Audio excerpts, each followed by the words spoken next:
हे आपल्या स्पीकरचं दुर्दैवाने कदाचित अज्ञान आहे असं म्हणावं लागेल. तर सुप्रीम कोर्टाने सुद्धा निर्णय देताना दोन मोठ्या चुका केल्या. स्पीकर पक्षाचा राजीनामा देतो आणि स्पीकर पदावरनं दूर झाला की पुन्हा त्या पक्षात प्रवेश करतो. तसंच स्पीकर हा पक्षाचा मेंबर असतो आणि पक्षाच्या दबावाखालीच तो काम करतो. पक्षच त्याला नेमतो आणि पक्ष त्याला काढून पण टाकू शकतो. अगदी खरं सांगायचं तर ही खूप दुर्दैवाची गोष्ट आहे की आपल्याला स्वातंत्र्य मिळून 75 वर्ष झाल्यानंतर सुद्धा स्पीकरचा रोल काय आहे, त्याच्याकडनं अपेक्षा काय आहेत, त्याच्या जबाबदाऱ्या काय आहेत, याच्यावर अजून चर्चा होती आहे. आता एक लक्षात घ्या की आपण इंग्लंडमधनं वेस्टमिन्स्टर मॉडेल घेतलं आहे, म्हणजे पार्लमेंटरी डेमोक्रेसी घेतली आहे. पार्लमेंटरी डेमोक्रेसीमध्ये स्पीकरला विलक्षण महत्त्व असतं. स्पीकरकडनं विधानसभेचा, म्हणजे आपल्या पुरतं बोलतो आहे, विधानसभेचा कारभार चालवला जातो, हाऊसमध्ये ऑर्डर ठेवली जाते वगैरे वगैरे. तेव्हा स्पीकर हा अंपायरसारखा असतो, त्याच्यावर जबाबदाऱ्या खूप आहेत. त्यामुळे इंग्लंडमध्ये तर स्पीकर झाल्यानंतर स्पीकर पक्षाचा राजीनामा देतो आणि स्पीकर पदावरनं दूर झाला की पुन्हा त्या पक्षात प्रवेश करतो. तो स्पीकर असताना जर का निवडणुकीला उभं राहिला तर त्याच्या विरुद्ध कोणीही उभं राहत नाही, तो अनअपोज निवडून येतो. म्हणजे थोडक्यात तो राजकीय पक्षांशी कुठलाही संबंध ठेवत नाही, त्या दडपणाखाली येत नाही आणि मग अंपायरसारखा तो वागू शकतो.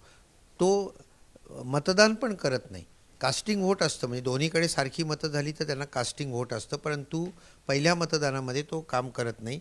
आणि अँटी डिफेक्शन लॉमध्ये पण याला आपण मान्यता दिलेली आहे. म्हणजे स्पीकरनी जर का पक्ष सोडला तर तो डिस्क्वालिफाय होत नाही. म्हणजे याचा अर्थ आपल्या राज्यघटनेत सुद्धा स्पीकरनी अंपायरसारखं काम करावं हे अपेक्षित आहे. आता इथे एक लक्षात घ्या की अँटी डिफेक्शन लॉ खाली अपात्र ठरला की नाही हे ठरवण्याचा अधिकार स्पीकरला दिला आहे. बाकी सगळ्या अपात्रतेबाबत गव्हर्नरकडे अधिकार आहे आणि गव्हर्नर इलेक्शन कमिशनच्या सल्ल्यानुसार काम करतात. फक्त इथे आपण 52वी घटना दुरुस्ती करून जी 85 साली अँटी डिफेक्शन लॉ आणला त्याच्याखाली डिस्क्वालिफिकेशन ठरवण्याचा अधिकार स्पीकरला दिला आहे. याचा अर्थ असा झाला की स्पीकरला ज्युडिशियल पॉवर, क्वेसाय ज्युडिशियल पॉवर झाली ती, ते ट्रिब्युनल झालं. आत्ताचे आपले स्पीकर जे सांगतायत की माझ्यावर सुप्रीम कोर्टाचं बंधन नाही, तर ते बरोबर आहे, ते कुठे नाही आहे. विधानसभेमध्ये चालवताना कारभार प्रोसिजरच्या बाबतीत हस्तक्षेप करता येणार नाही, परंतु जेव्हा क्वेसाय ज्युडिशियल ट्रिब्युनल होतं त्यावेळी ते सुप्रीम कोर्टाच्या अधिकारात येतात. सर्व भारतातल्या सर्व जजेस आणि ट्रिब्युनल्स आणि कोर्ट्स ही सुप्रीम कोर्टाच्या अधिकारात येतात. आता हे आपल्या स्पीकरचं दुर्दैवाने कदाचित अज्ञान आहे असं म्हणावं लागेल, पण मी असं म्हणेन की 11 मेला निर्णय दिला आहे, म्हणजे जून, जुलै, ऑगस्ट, सप्टेंबर, ऑक्टोबर 5 महिने होऊन गेले. तर सुप्रीम कोर्टाने सुद्धा निर्णय देताना दोन मोठ्या चुका केल्या. एक, त्यांनी स्पीकरकडे पाठवलं, बरोबर केलं, कारण सेपरेशन ऑफ पॉवर्स आहे, परंतु किती वेळात निर्णय द्या हे सांगितलं नाही. रिझनेबल टाईम म्हटलं. आता आपल्या इथे कुठल्याही गोष्टीचा दुरुपयोग केला जातो, त्यामुळे रिझनेबल टाईम म्हणजे काय, तर खरं पूर्वीच्या निर्णयात स्वच्छ शब्दात म्हटलेलं आहे की 3 महिने, पण तसं पाळलं जात नाही. आता 5 महिने झाले ना, आणखी 3-4 महिने मागतायत ते. हा एक दोष. आणि दुसरा दोष, 2/3 एकाच वेळी बाहेर जायला पाहिजे हे सुप्रीम कोर्टाने सुस्पष्ट करायला पाहिजे होतं. तो घटनेचा अर्थ आहे. त्यामुळे जे 16 लोक पहिले बाहेर पडले किंवा आत्ता जे 9 लोक पहिले बाहेर पडले ते क्लिअर डिस्क्वालिफाय होतात. तेव्हा सुप्रीम कोर्टाने पण निर्णय देताना थोडा अस्पष्ट दिला. आता एक गोष्ट लक्षात घ्या की हा अँटी डिफेक्शन लॉ जो आहे तो लोकशाही बळकट करण्याकरता आपण केला आहे, त्यातनं पळवाटा शोधण्याकरता केलेला नाही आहे. तेव्हा वकील आणि जजेस या दोघांनी याची काळजी घ्यायला पाहिजे की यातनं पळवाटा काढायचा नाही आहेत आपल्याला. आणि आणखी एक जाता जाता तुम्हाला सांगतो की गेले काही दिवस मी 8-10 दिवस आपले माननीय स्पीकर हे माध्यमांशी बोलत आहेत. जेव्हा तुम्ही ज्युडिशियल कपॅसिटीमध्ये कुठलीही गोष्ट करता त्यावेळी माध्यमांशी बोलायचं नसतं.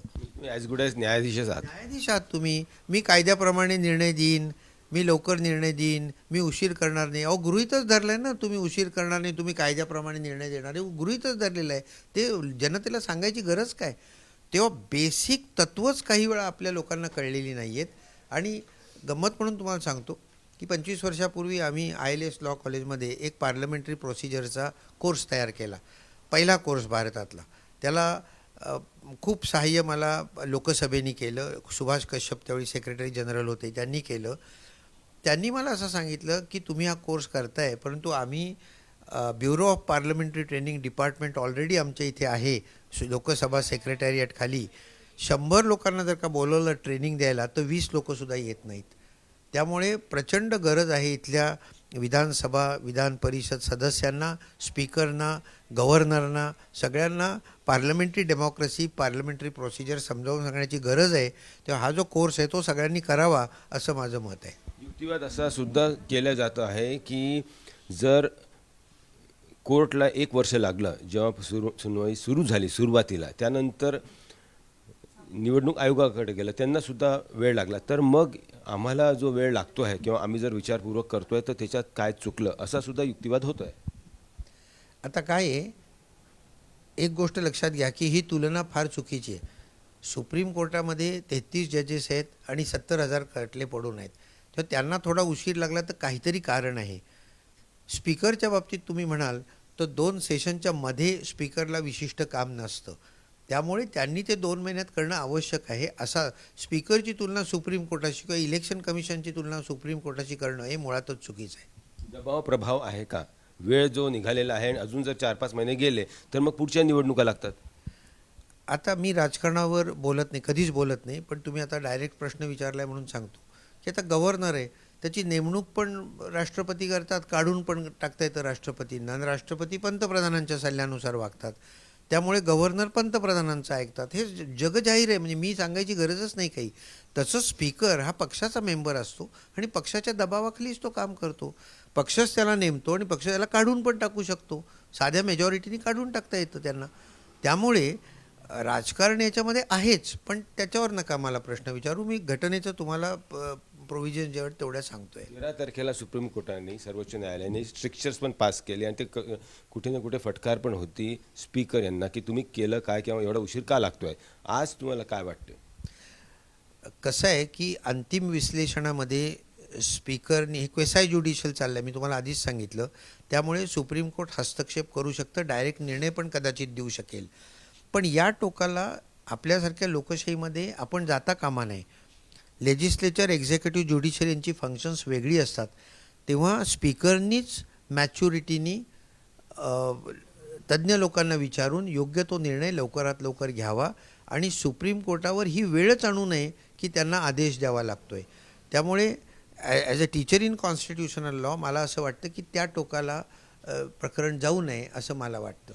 हे होते प्रोफेसर उल्हास बापट, घटनातज्ञ, सांगत होते की सध्या जे काही सर्वोच्च न्यायालयात होते आहे, जी सुनावणी होते आहे 16 आमदारांचं निलंबन अँटी डिफेक्शन लॉच्या अंतर्गत ज्याची सुनावणी चालू आहे त्याच्याबद्दल, आणि जो उशीर लागत आहे स्पीकर राहुल नार्वेकर यांनी काय करायला हवं होतं याच्याबद्दल सुद्धा ते बोलले.